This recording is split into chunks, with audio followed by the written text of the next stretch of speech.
Vous aimez les jeux de plateau? Moi j'adore. Tellement que j'en ai des centaines, et pourtant j'y joue presque jamais. Alors j'ai trouvé une solution qui me paraît géniale pour partager cette passion avec vous. Bonjour! Bienvenue dans cette nouvelle vidéo pour inaugurer un tout nouveau format de la chaîne. Un format que j'avais très envie d'explorer depuis longtemps parce qu'il touche à une autre passion que j'ai pas encore partagée ici. Mais qui dit nouveau format, dit nouvelle intro, donc générique.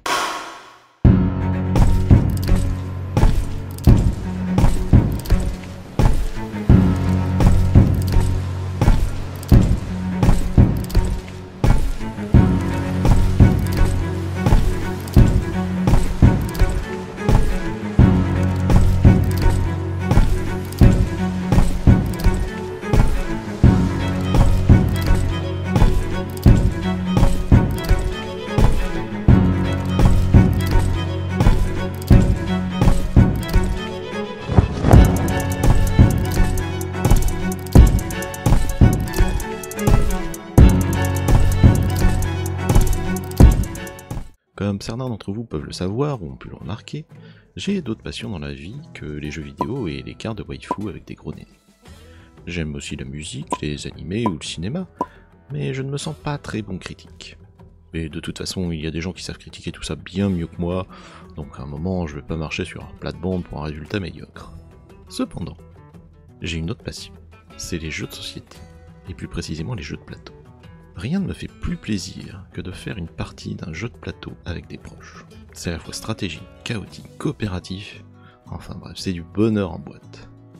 Platon disait, on en apprend plus sur quelqu'un en jouant avec lui 1 heure qu'en discutant pendant 1 an. Et je suis assez d'accord. Il n'y a rien de mieux que d'élaborer une stratégie, de l'avoir volée en éclats à cause d'un mauvais jet de dés, de prendre la carte qui aurait pu faire gagner un adversaire juste sous son nez, ou même de coopérer, de s'équiper et d'unir nos forces pour aller combattre des hordes d'orques avec des potes. Cependant, il y a un problème. D'après MyLudo, ma ludothèque comporte pas loin de 500 références. J'ai des jeux en tout genre, un peu partout chez moi, mais j'y joue beaucoup trop peu, et surtout comment partager ma passion avec vous. Et oui, parce que vous vous doutez bien que si j'utilise un avatar de chat, c'est que j'ai pas trop envie de montrer ma poire sur internet. J'ai bien ma petite caméra pour faire mes unboxings de cartes de waifu, mais je ne voudrais pas paralyser une pièce entière, ni même une table en fait. Faut plusieurs angles de caméra avec tout le matériel que ça implique, il y a des professionnels qui le font très bien et bien mieux que moi. Alors je me suis posé une question simple. Et si je pouvais vous montrer tout ça autrement? Et bien sur Steam il y a un jeu. Enfin, pas vraiment un jeu, c'est plutôt un bac à sable. Il s'appelle Tabletop Simulator. Tabletop Simulator est sorti en 2015 et c'est un logiciel sur lequel vous pouvez simuler une table de jeu, comme indiqué dans son nom. Bon, l'écran d'accueil est minimaliste, la musique est insupportable, le menu assez moche, il est fonctionnel et on lui en demande pas plus. Comme la plupart des jeux Steam, vous pouvez jouer en multijoueur et on n'en entendez pas moins de sa part. Si vous lancez une partie, vous pouvez faire des puzzles, vous pouvez jouer aux échecs, vous pouvez jouer aux dames, vous pouvez jouer au domino, vous pouvez jouer au solitaire, au reversi aussi, au go, au backgammon. Bref, c'est un simulateur fonctionnel sans aucun objectif ni histoire.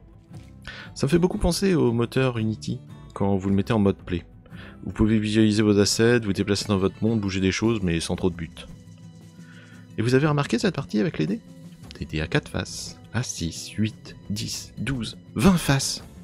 Exactement le genre de matériel typique des joueurs de jeux de rôle.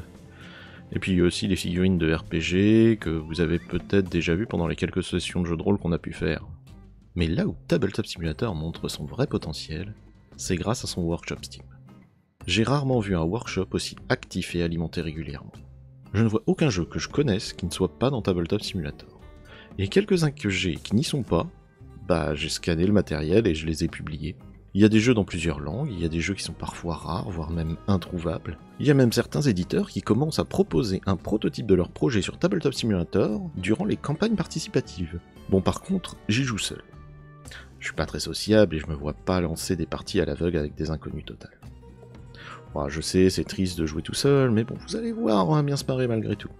Et puis bon, peut-être qu'un jour il y aura du monde à ma table, mais chaque chose en son temps. Pour ma première vidéo, on va attaquer un monument du jeu de plateau, HeroQuest. Vous avez dû le remarquer dans le générique, mais HeroQuest c'est un de mes jeux préférés. Et je m'en voudrais de pas commencer par celui-là. On fera une vidéo dédiée aux règles, et probablement quelques sessions de jeu par la suite. Il y aura aussi d'autres jeux que j'aime bien, en vrac, Dark Souls, Darksiders, Descent Journey in the Dark, Doom. Je vais adapter le format, trouver des moyens créatifs de vous faire vivre ces jeux, même si je suis tout seul à la table. Bref, voilà l'idée de ce nouveau format, vous présentez des jeux de plateau, vous expliquez leurs règles, et après on joue ensemble, mais à ma façon. Si ça vous plaît, vous connaissez le topo, abonnement, like, commentaire. D'ailleurs, n'hésitez pas à me dire en commentaire si vous avez déjà joué HeroQuest ou s'il y a un jeu de plateau qui vous a marqué. Moi je lis tout ça et ça m'aidera à choisir les prochains jeux. A bientôt pour la prochaine vidéo sur HeroQuest.